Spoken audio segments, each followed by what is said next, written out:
Studios.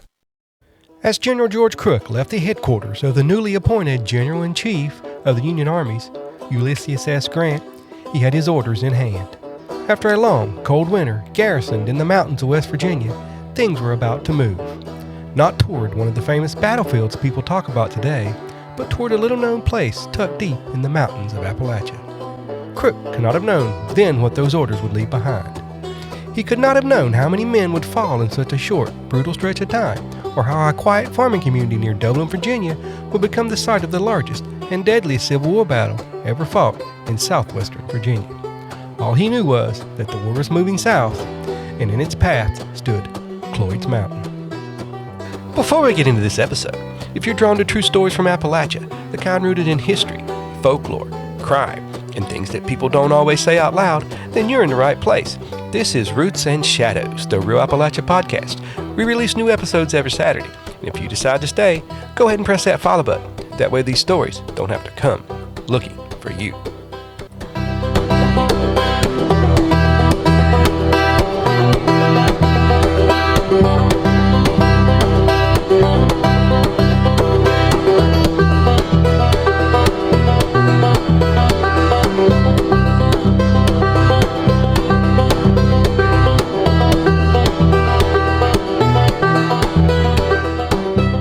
Places in Appalachia where you can drive right through the middle of history and never know it.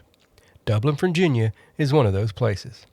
Today, cars pass through there like they do anywhere else. Folks are going to work, stopping for gas, heading towards parts of the country.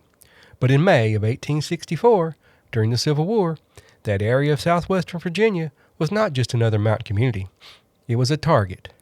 Not because it was big, not because it was famous, but because what was nearby.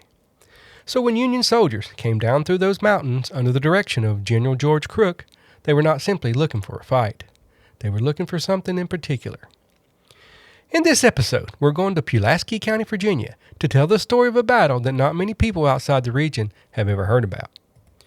The Battle of Cloyd's Mountain, a battle fought for a railroad, a bridge, and parts of control of southwestern Virginia. To understand why the Battle of Cloyd's Mountain happened, we have to step back for a minute and look at what southwestern Virginia meant to the war, because on a map, this region may have looked like nothing more than ridges, valleys, and small farming towns, but to the Confederacy, it was its supply line. Saltville was important because of salt, and in those days, salt was just not something you kept on your kitchen table. It was what was used to preserve meat, what kept food from spoiling, and what allowed armies to keep moving when fresh supplies were hard to come by. And Saltville was supplying 2/3 of the Confederacy salt. Wythe County was important because of something in its ground too: lead. Lead meant bullets, and bullets meant the war could keep going. And the lead mines near Austinville were supplying 1/3 of the lead for the Confederacy. Then there was Dublin, sitting along the Virginia and Tennessee Railroad, the headquarters of the Department of Southwest Virginia. The supply depot at Dublin, along with the railroad, moved throughout the Confederacy: men, food, ammunition, salt, lead, equipment, and whatever else was needed. And just beyond Dublin, at Central Depot, now called present-day Radford, the railroad met one of its biggest obstacles: the New River, crossed by a bridge nearly 700 feet long. And if that bridge could be destroyed, the Confederacy would feel it far beyond the banks of the New River. And that was why General George Crook was coming. He was coming because Grant's new strategy was to press the Confederacy everywhere at once. And in southwestern Virginia, that meant finding the railroad, tearing into it, and burning the bridge that helped hold it together. It meant destroying the Dublin supply depot and anything else that was in its path. But this is Appalachia, and in these mountains, nothing is ever as simple as a line drawn on a map. To get to Dublin, Crook's men had to come through rough country, over ridges, and along roads that twisted with the land. And before Crook could reach the depot or the New River Bridge, he would have to pass through a piece of Pulaski County where Confederate soldiers were gathering to stop him. That place was Cloyd's Mountain. And for families who lived around that mountain, around Cloyd's farm, around Back Creek, and all along the roads leading towards Dublin, the war was about to stop being something read in newspapers, letters, and distant casualty lists. It was about to come down the road right in front of them. Crook was coming out of West Virginia, from the Kanawha region near Charleston, with a Union force made up of about 6,500 men from Ohio, West Virginia, Pennsylvania, and Kentucky, and his orders were aimed at the Virginia and Tennessee Railroad. At the same time, Union Brigadier General William Averill was supposed to move with his 2,000 cavalrymen toward Saltville. The idea was simple enough when written down. Crook would strike toward Dublin and the railroad, while Averill threatened Saltville and the Austinville lead mines in Wythe County, and together they would tear into the system that kept this part of the Confederacy connected. But again, nothing in these mountains was ever as simple as it looked from headquarters. The roads were rough, the distances were hard, and the country itself had a way of slowing men down. These were not armies marching across flat open land where they could see miles ahead of them. They were moving through ridges and gaps, through narrow roads and mountain weather, through places where a small force with local knowledge could cause trouble out of proportion to its size. Crook understood that, so he used deception as part of his march. He wanted the Confederates confused about where his main body was headed, because if they understood too early that Dublin and the New River Bridge were his true targets, they might be able to concentrate enough men to stop him before he got there. So while his main column kept moving toward the railroad, other movements helped pull Confederate attention in different directions. He sent troops towards Louisburg, West Virginia, and other routes, hoping the Confederate spies in the region would take notice and not be able to determine the real target. On the Confederate side, the problem was not that they did not understand the importance of southwestern Virginia. They understood it very well. The problem was that there was too much to protect and not enough men to protect it. Saltville had to be defended because of the salt works. Wytheville and the lead mines had to be protected because lead meant ammunition. Dublin Depot had to be guarded because it was a regional headquarters and supply depot. The New River Bridge had to be held because the railroad could not keep moving without it. As Union General Crook continued his march, according to local accounts, his deception plan only worked for a short while, as Confederate spies in Beckley, West Virginia, noticed a column of 6,500 Union soldiers heading east towards Virginia and reported it to their commander. Once word reached the Confederate commanders that Crook was heading east towards Virginia, they had a pretty good idea where he was headed. Confederate Major General John Hunt Morgan and his men were stationed in southwestern Virginia because these resources were too valuable to leave exposed. Morgan's name already carried a reputation by then. He was known for his raids, moving fast, and for leading cavalrymen who were as capable on foot as they were in the saddle. But when Crook began moving toward Dublin, Morgan could not be everywhere at once. So the Confederate forces had to be split up and moved around. Initially, the Confederate command in southwestern Virginia belonged to Major General John C. Breckinridge. But just as Union Generals Crook and Averill were moving towards the region, Breckinridge was pulled away to meet another Union threat in the Shenandoah Valley. Before leaving Dublin, he placed Brigadier General Albert G. Jenkins in command. And with forward patrols and scouts reporting that a large Union force was moving in the direction, Jenkins would try to stop Crook just outside of Dublin. He gathered a force that was part regular Confederate troops, part artillery, part cavalry, and part home guard. It even consisted of a volunteer Reverend P. Hickman, who fought along with the home guard, totaling around 2,300 men and a handful of cannons originally en route to the battle in Shenandoah Valley. This was not the kind of army a commander would want if he knew thousands of Union soldiers were coming through the mountains, but he took what he could get, and he sent out a request for reinforcements. And some of those reinforcements were troops that were to come from Saltville. Colonel D. Howard Smith and men from Morgan's command were sent towards Dublin to help Jenkins, and among those men was a young officer named Christopher Claiborne, whose story we will come back to later. But for now, what matters is that the Confederates knew Crook had to be stopped before he could reach the depot at Dublin. But the timing was already working against him. While Jenkins prepared near Cloyd's Mountain, Averill's movement toward Saltville and Wytheville kept Confederate attention divided, and the reinforcements coming from the Saltville area had their own troubles before they ever reached the battlefield. The Confederate defense of southwestern Virginia was starting to show the weakness of a region that mattered almost too much. Every place needed protection, but every man sent to one place was a man missing from another. And all along, Crook kept advancing. He moved towards Dublin by the way of mountain roads, pushing deeper into Pulaski County while Jenkins looked for the place where he could make a stand. That place would be west of town, near Cloyd's farm, where the land gave the Confederates a chance to use the slope, the creek, and the road against the men coming down from the mountain. By the morning of May 9th, 1864, the people living around Cloyd's Mountain were close to the edge of something they could not stop. The Union column was coming.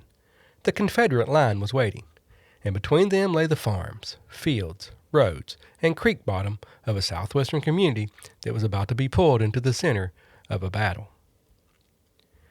As Crook's men came through the mountains towards Dublin, and as they came down off Cloyd's Mountain, the Confederate force under Albert Jenkins was waiting ahead of them, not simply standing in the open, but using the land the way a smaller defensive force had to use it. The Confederates took position on higher ground beyond open fields and Back Creek, with artillery placed where it could cover the road and the approaches, and with breastworks thrown together from rails and whatever else could be used before the Union column arrived. Breastworks were rough, temporary battlefield walls made from fence rails, logs, dirt, or anything nearby, built high enough to shield a soldier's chest while he fired from behind them. For the men in blue, the road ahead was not just a road anymore, it was a funnel. They would have to come down from the mountain, move across exposed ground, push through Back Creek, and then climb towards men who were firing at them from above. Jenkins did not have unlimited choices. He was trying to stop Crook before the Union force could reach Dublin Depot and the New River Bridge, and the position near Cloyd's farm gave him a chance to make Crook pay for every yard. It gave the Confederates height. It gave them a creek and open ground in front of them. It gave their artillery room to punish the approach. And if all went well, it might give the reinforcements coming from the west enough time to arrive. But that was the problem. Time. The Confederate line at Cloyd's Mountain was not just waiting on Crook. It was also waiting on help. And in war, waiting can be one of the most dangerous things a commander ever does. When Crook's advance finally came close enough to see what waited ahead of them, the situation became plain. The Confederates were not going to give up their road to Dublin without a fight. Jenkins had placed his men where the land helped him, his line set behind the open ground in Back Creek, with the slope rising behind it and artillery placed where it could reach out across the field. For Crook, there was no easy way around it.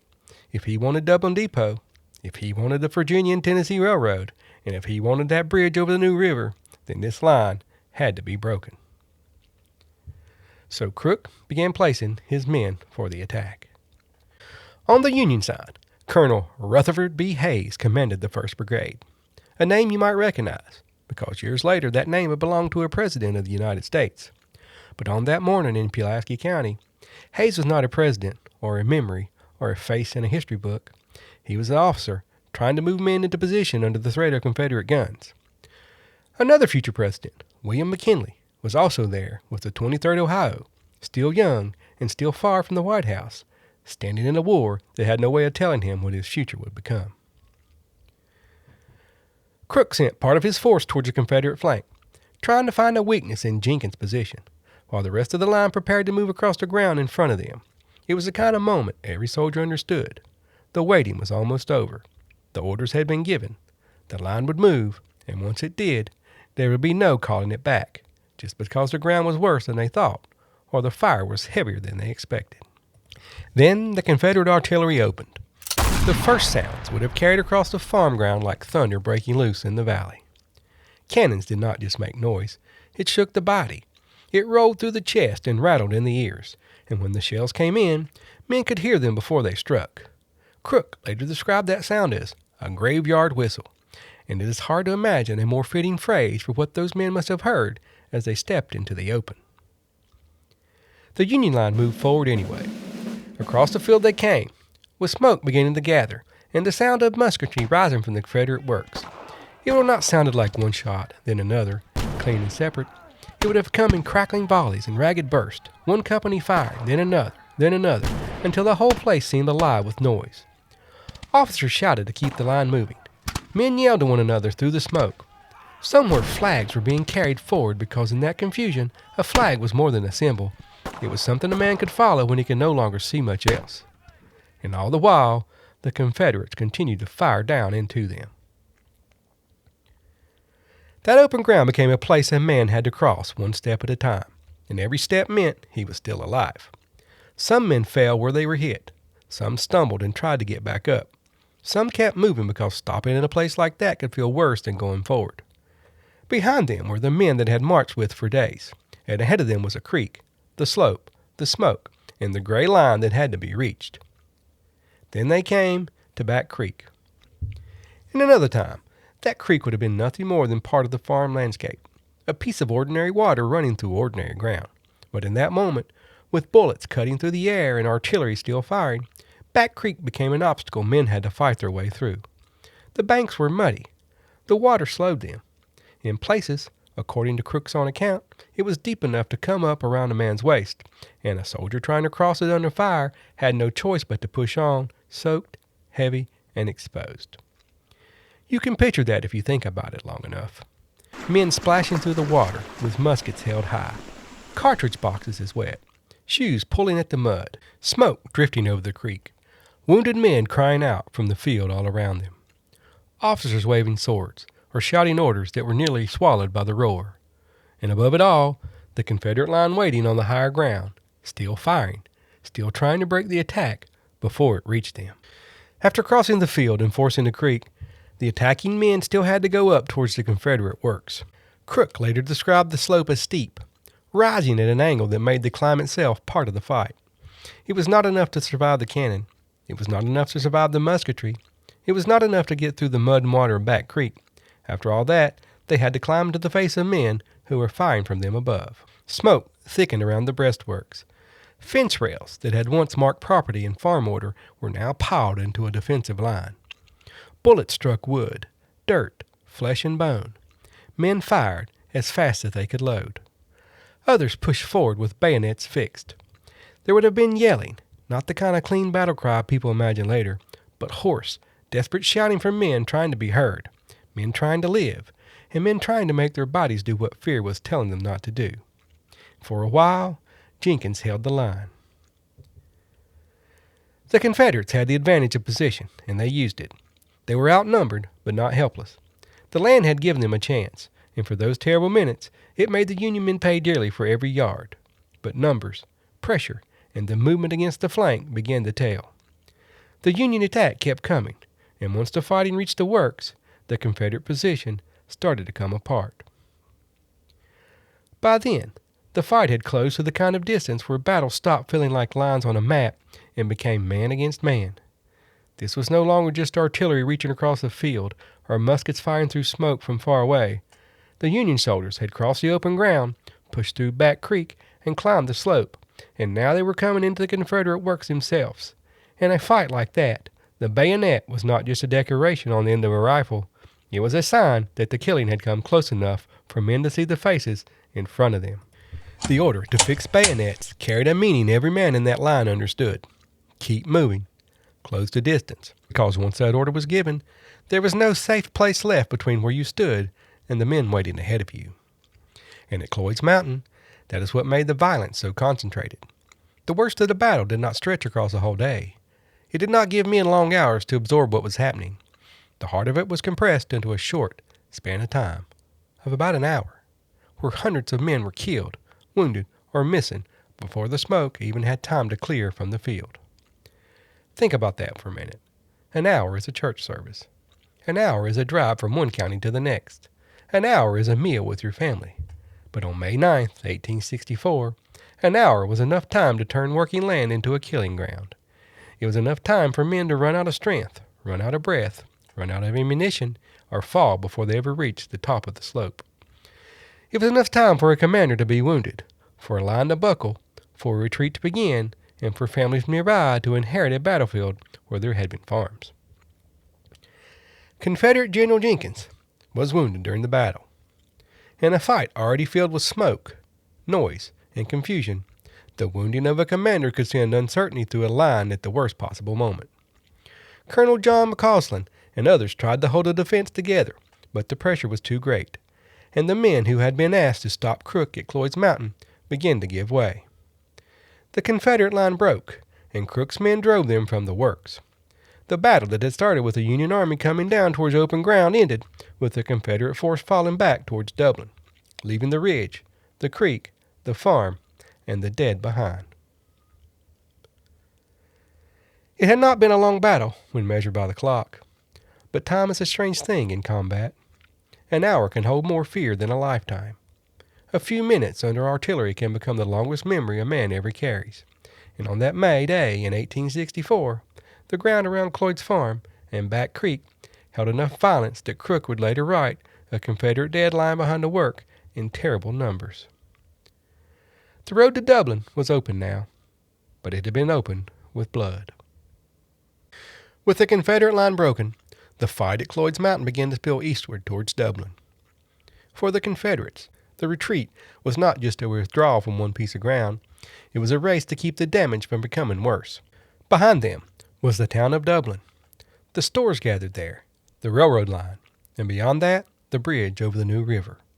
If Crook could keep moving, then Cloyd's Mountain would only be the beginning of what he destroyed. And that is when one of the bitterest details of the whole battle starts to matter. Help was supposed to be coming from Saltville. Those reinforcements were part of John Hunt Morgan's command, men who had been ordered to help Jenkins defend the railroad and stop Crook before he could reach Dublin. Among them were dismounted cavalrymen under Colonel D. Howard Smith, and within that command was Captain Christopher Claiborne, a young Irish-born officer. But those men had trouble before they ever reached the battlefield. The orders had come. The men were ready to move, but the transportation was not ready when it needed to be. The railroad that was supposed to carry them towards Dublin became part of the problem. A locomotive ran off the track, and there was not enough transportation to bring all the men forward at once. Some were left behind at Glade Spring, while only part of the command continued toward Dublin. By the time those reinforcements reached the area, the main fight at Cloyd's Mountain had already turned against Jenkins. Instead of arriving in time to strengthen the line before Crook's assault, they came into a situation that was already breaking apart, and now their role would be less about preventing the defeat and more about trying to keep the retreat from becoming total ruin. Dublin Depot was now in danger.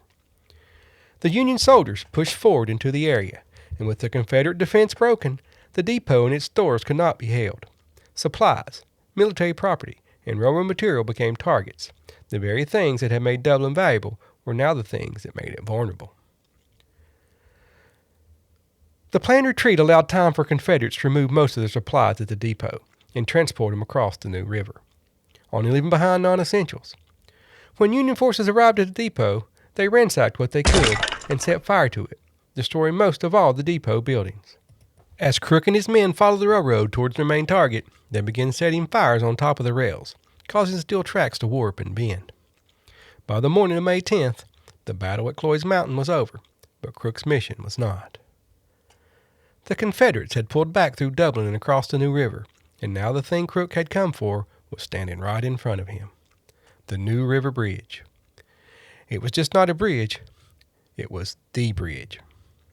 700 feet of covered timber and stone, carrying the Virginia and Tennessee Railroad across the New River. So, if Crook could destroy that bridge, he could do more than win a battle. He could cut a nerve of the Confederacy. But the Confederates were not simply just going to hand it over. By the time the Union Army reached the river, Confederate forces were on the far side. The two sides began firing back and forth across the water. Union guns hammered away. Confederate guns answered from the other side. And between them sat the prize, the New River Bridge. Rutherford B. Hayes had taken a larger role by then. With Crook sick and worn down from the campaign, Hayes was out there on horseback, directing fire, trying to use the cannons to drive the Confederates back from the bridge.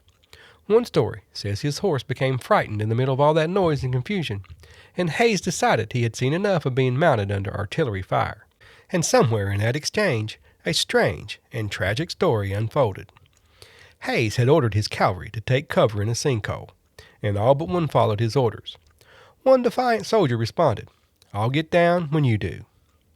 The cavalryman, or maybe we should say another term, a member of the 5th West Virginia, was struck just moments later and killed by artillery fire. At first, some believed it was a young soldier, maybe even a young boy, but later, it was said they discovered the person killed was a woman. Her name has been argued over, and like so many women who found their way into the war, part of her story remains hard to pin down, but the memory of her death stayed with that battle. The Confederates did what they could to hold the bridge, but once their ammunition began to run out, they could not hold that position. They fell back towards Christiansburg, and from there continued the retreat towards Salem. The Union men had come to destroy the bridge, but destroying it was not as simple as saying it. The weather was turning, rain was starting to come down, and powder was a problem, because apparently the quartermaster had forgotten to load the black powder kegs into the wagons, which meant they could not blow the stone supports as they intended. So they improvised. Cannonballs were fired at the stone supports, but they would just bounce off. So somebody had to set fire to the covered railroad bridge. And that is where the story of Michael Egan comes in. Egan was an Irish-born Union soldier, older than many of the men around him, remembered by some as one of those gray-haired veterans who still had fight left in him. According to the story told in local history, Egan went forward under the fire of Confederate sharpshooters with a lit match in his mouth. Every step towards it was dangerous. Every man who moved into the open knew he might not come back. But Egan kept going. He climbed up into the wooden structure, got flame to the covering, and at last the bridge began to burn. And when it burned, it did not go quietly. The fire took hold in the dry timber. Smoke climbed up over the new river. Flames moved through the covered span. Then the structure gave way until it dropped into the river below, with a great hiss of steam, smoke, and burning wood. That was the sound Crook had come for. Not the cheering, not the music that had begun playing, not victory in the way people like to imagine it, just a burning bridge collapsing into the new river. For a little while, the Virginia and Tennessee Railroad was broken. Dublin had been struck. The depot had burned. The bridge was gone, and in that moment, Crook's raid had done exactly what Grant had sent it to do. But the bridge did not stay gone for very long. The stone piers remained, and within weeks, the Confederates had rebuilt the span enough to restore the line. The railroad that men had bled to reach was repaired. The bridge that had been burned rose again. The machinery of war, wounded for a time, found a way to keep moving. That is one of the shadows hanging over Cloyd's mountain. Measured one way, Crook had done exactly what he was sent to do. He struck the railroad, destroyed supplies, burned the bridge, and showed that even Southwest Virginia's mountain roads could not keep the war away. Measured another way, the victory had an awful temporary feel to it, because the thing so many men suffered to destroy was standing once again. But the people did not rebuild as easily as the bridge did. The fields around Cloyd's farm had seen men fall in numbers that would have stunned any quiet farming community. Back Creek had become part of a battlefield. Families in and around Dublin had watched troops pass through, watched smoke rise, watched wounded men carried away, and then had to live with the ground after the armies moved on. In the end, Cloyd's Mountain produced more than 1,200 casualties in a little over an hour of fighting, about 688 Union and 538 Confederate. Of those, roughly 184 were killed outright, with hundreds more wounded, captured, or missing. Confederate General Albert Jenkins was shot in the arm. The wound was bad enough that his arm had to be amputated. At first, the surgery seemed successful, but about 12 days later, the wound reopened and began bleeding uncontrollably. Jenkins died from that injury. His amputated arm had been buried near the field hospital, but when his wife learned he had died, she wanted him buried whole. So the arm was dug up and buried with the rest of his body. For the soldiers, Cloyd's Mountain became one battle in a long war. For the railroad, it became damage to be repaired. For the commanders, it became a report. For the community, it became a memory. And a memory has a way of lasting longer than smoke. That is why Cloyd's Mountain deserves to be told as more than a movement on a military map. It was not only about Grant's strategy, Crook's orders, Jenkins' defense, or the New River Bridge. It's about what happens when a war reaches into a mountain community and makes ordinary ground carry extraordinary grief. And even after the bridge was rebuilt, even after trains moved again, even after armies marched away and the official attention turned somewhere else, the mountain still held what happened there. The dead didn't march on. Some of them were buried and later moved. Some of them were remembered by name. Some slipped into the quiet places of history where so many soldiers end up. And one of them remained near Dublin, beneath a marker that still ties one man's story to the larger wound of Cloyd's Mountain. And that was the man we talked about earlier, Captain Christopher Claiborne. Christopher Claiborne was born in County Cork, Ireland in 1841. He was the half-brother of Confederate General Patrick Claiborne. By May of 1864, Claiborne had only recently been promoted to captain.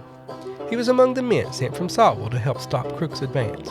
But those reinforcements were delayed by the very railroad they were trying to protect, and by the time they reached the Dublin area, the battle had already turned against the Confederates.